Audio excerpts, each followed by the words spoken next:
وَأُوحِيَ إِلَيَّ هَذَا الْقُرْآنُ لِأُنذِرَكُم بِهِ وَمَن بَلَغَ، اور یہ بھی ان سے کہہ دو کہ اللہ نے مجھے قرآن وحی اس لیے کیا ہے تاکہ اس کے ذریعے میں تمہیں بھی ڈر سناؤں اور جس تک بھی یہ کتاب پہنچ جائے۔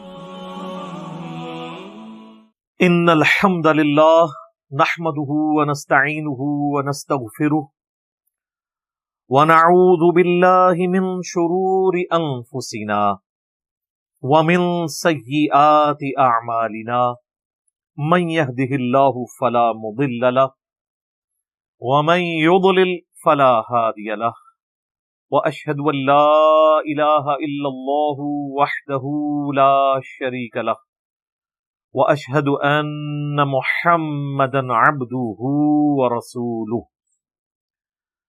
اما بعد فان خير الحديث كتاب الله وخير الهدي هدي محمد صلى الله عليه وآله وسلم وشر الأمور محدثاتها وكل محدثة بدعة وكل بدعة ضلالة وكل ضلالة في النار۔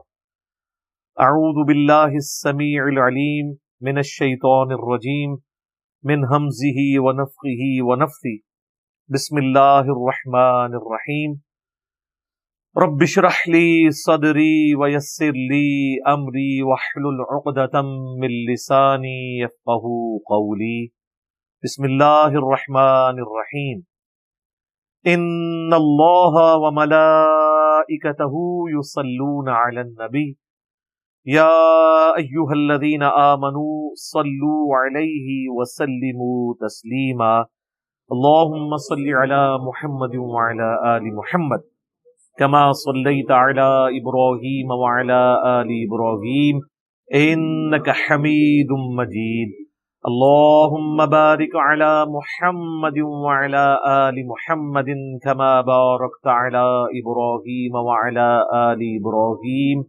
إنك حميد مجيد اللهم ربنا آتنا في الدنيا حسنة وفي الآخرة حسنة وقنا عذاب النار ربنا آتنا من لدنك رحمة وهيئ لنا من أمرنا رشدا لا إله إلا أنت سبحانك إني كنت من الظالمين حسبنا الله ونعم الوكيل يا حي يا قيوم برحمتك استغيث ولا حول ولا قوة الا بالله العلي العظيم آمین۔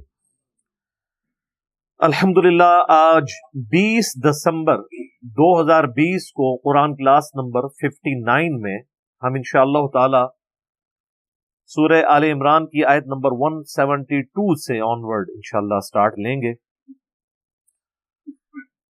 وہی غزوہ احد کی جو کمنٹری ہے اس کا سلسلہ جاری ہے، آیت نمبر 161 سے لے کر 180 تک مسلسل۔ اسی سلسلے میں ایک اور آیت مبارکہ آ رہی ہے، آیت نمبر 172۔ اعوذ باللہ من الشیطان الرجیم بسم اللہ الرحمن الرحیم الذین استجابوا للہ والرسول، وہ لوگ کہ جنہوں نے پکار سن لی اللہ اور اس کے رسول کی، من بعد ما اصابہم القرح، بعد اس کے کہ ان کو خود بھی زخم لگ چکے تھے۔ یہ یعنی غزوہ احد کے اندر کئی لوگوں کے قریبی رشتہ دار بھی شہید ہوئے، غم کی کیفیت تھی، واضح فتح شکست میں بدل گئی، حتیٰ کہ خود اللہ کے محبوب صلی اللہ علیہ وآلہ وسلم کے 4 دانت شہید ہوئے، خون کا ایسا فوارہ چھوٹا کہ آپ علیہ السلام کی شہادت کی افواہ بھی پھیل گئی۔ ایسی صورتحال میں خالد ابن ولید جو کافروں کی طرف سے آئے تھے، ان کا تو ارادہ تھا کہ مسلمانوں کی اس جمعیت کو کچل دیا جائے، لیکن ابو سفیان کا مشورہ یہ تھا کہ ہم نے چونکہ بدلہ لے لیا ہے بدر کا، اب ہمیں واپس چلنا چاہیے، کیونکہ مسلمان پہاڑ کے اوپر پناہ لے چکے تھے، یہ بھی خطرہ تھا کہ وہ اوپر سے پتھر پھینکیں گے تو ان کا بھی نقصان ہوگا۔ تو وہاں سے چل دیے. پیچھے کتنے مسلمان شہید ہو چکے تھے، غم کی کیفیت تھی. نبی علیہ السلام چونکہ ایک جنگجو لیڈر بھی تھے، جہاں پر آپ پیغمبر تھے، آپ علیہ السلام ایک کامیاب سیاستدان بھی تھے. آج تو سیاست بدنام ہو چکی ہے، حالانکہ یہ تو اسلام کا حصہ ہے. جدا ہو دین سیاست سے تو رہ جاتی ہے چنگے جی.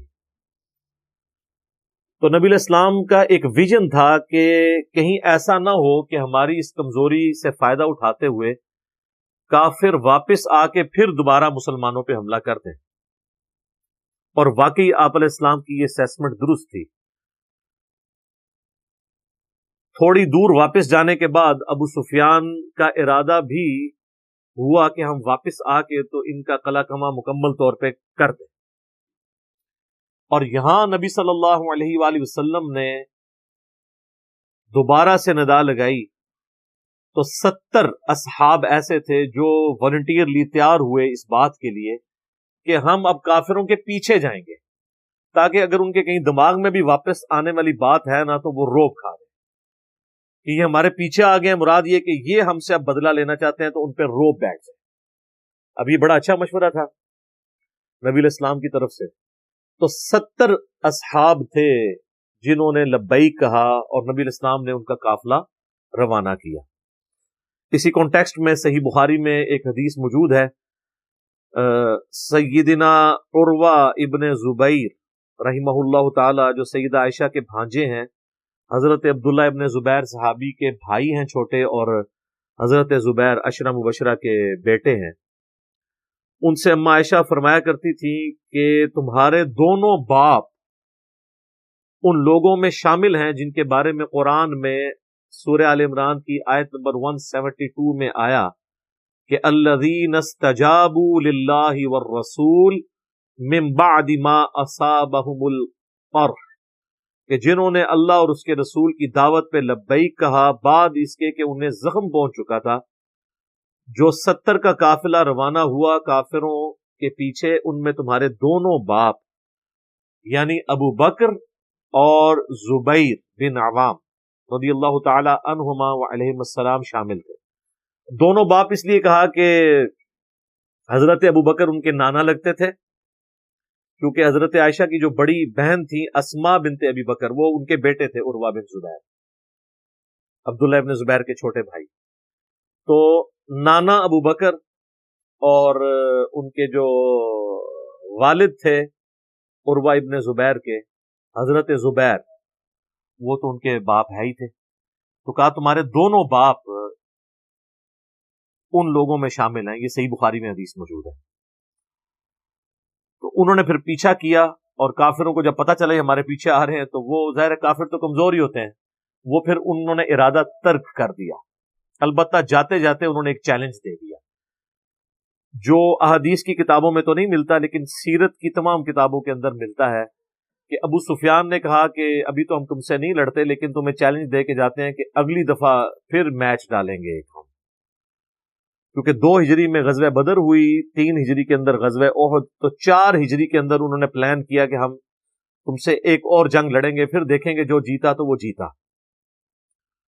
اور یہ جو اس کا چیلنج ہے، اس کا اشارتاً ذکر اگلی آیات کے اندر آ جائے گا کہ وہ چیلنج بھی نبی علیہ السلام نے قبول کیا، اور 4 ہجری کے اندر آپ علیہ السلام نے صحابہ کرام کو لیڈ کرتے ہوئے ایک پوری فورس بنا کر وہاں جو مقام طے پایا تھا وہاں پر پہنچے، لیکن کافر ڈر کے مارے نہیں آئے. اسے بدر صغرا کہا جاتا ہے، یعنی چھوٹی والی جنگ بدر. وہ ہوئی نہیں تھی، جس طرح غزوہ تبوک نہیں ہوئی اور وہ رومن امپائر جو ہے وہ بھاگ گئی، یہ بھی بدر ہوئی نہیں تھی، لیکن اسے چھوٹی بدر کہا جاتا ہے کہ یہ نبی علیہ السلام نے ان کا چیلنج قبول کیا تھا، اور یہ 4 ہجری میں ہوا.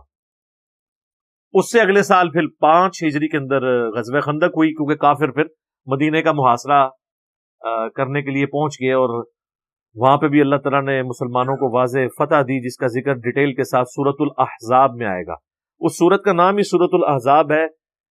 الاحزاب کہتے ہیں کئی ایک گروہ، اور وہ ایسی جنگ تھی جس میں کافروں کے تمام گروہ، کرسچنز، جیوز، بت پرست، سب نے مل کے اپنا اپنا حصہ ڈالا تھا کہ مسلمانوں کی جمعیت کو توڑا جائے، اور اللہ تعالیٰ نے مسلمانوں کو فتح دی۔ وہ انشاءاللہ جب سورۃ العذاب آئے گی تو میں انشاءاللہ اس پہ ڈیٹیل سے گفتگو کروں گا۔ ویسے پچھلی ہماری قرآن کلاسز میں نے تسلی بخش گفتگو کی ہوئی ہے، اور میں آپ کے لیے عرض کروں گی ہمارا دوبارہ قرآن پاک کی ریکارڈنگ شروع ہوئی ہے۔ اس سے پہلے 9 سالوں کے اندر میں نے 344 لیکچرز کے اندر پورے قرآن کی تفسیر ویڈیو میں ریکارڈ کروا دی ہے الحمدللہ، اور اسی طریقے سے تفصیل تھی اس میں نے نٹی گریٹیز تک کور کی ہیں۔ تو یہاں پر وہ بدر صغرا بھی مسلمانوں کے نام رہی، کیونکہ کافر پھر ڈر کے آئے نہیں، اس کا ذکر بھی آگے آ جائے گا۔ اب اس طرف آ جائے وہی آیت مبارکہ کہ وہ لوگ جنہوں نے اللہ اور اس کے رسول کی پکار پہ لبیک کہا، اس کے بعد کہ وہ خود بھی زخمی تھے، کتنے رشتہ دار شہید ہو چکے تھے، پھر بھی انہوں نے یہ نہیں کہا کہ یا رسول اللہ ابھی تو زخم ہرے ہیں، آپ ہمیں ایک اور مہم پہ بھیج رہے ہیں، تھوڑا ساتھ لے لینے دو۔ نہ یہ نہیں تھا، وہاں ہاں ہی ہاں تھی، جی اور جی تھا، سمعنا و اطعنا، سنا اور مان لیا۔ للذین احسنوا منہم، ان کے لیے جنہوں نے نیکی کی، واتقوا اجر عظیم، اور تقوی اختیار کیا، بہت اجر ہے۔ یعنی اس سے بڑی کیا نیکی ہوگی کہ زخم لگا ہوا ہے، کتنے رشتہ دار مر گئے ہیں، اور جنگ میں ایک شکست کا غم بھی ہرا ہے، اور اللہ کے نبی علیہ السلام کی دعوت اس مشکل وقت میں انہوں نے لبیک کہتے ہوئے 70 اصحاب اس چیز کے اوپر ایگری کر گئے کہ ہم کافروں کا پیچھا کریں گے۔ تو اللہ نے فرمایا کہ انہوں نے جو نیکی کی ہے اور تقوی کی روش اختیار کی ہے، ان کے لیے بہت بڑا اجر ہے، رضی اللہ عنہم اجمعین وعلیہم السلام اجمعین، آمین۔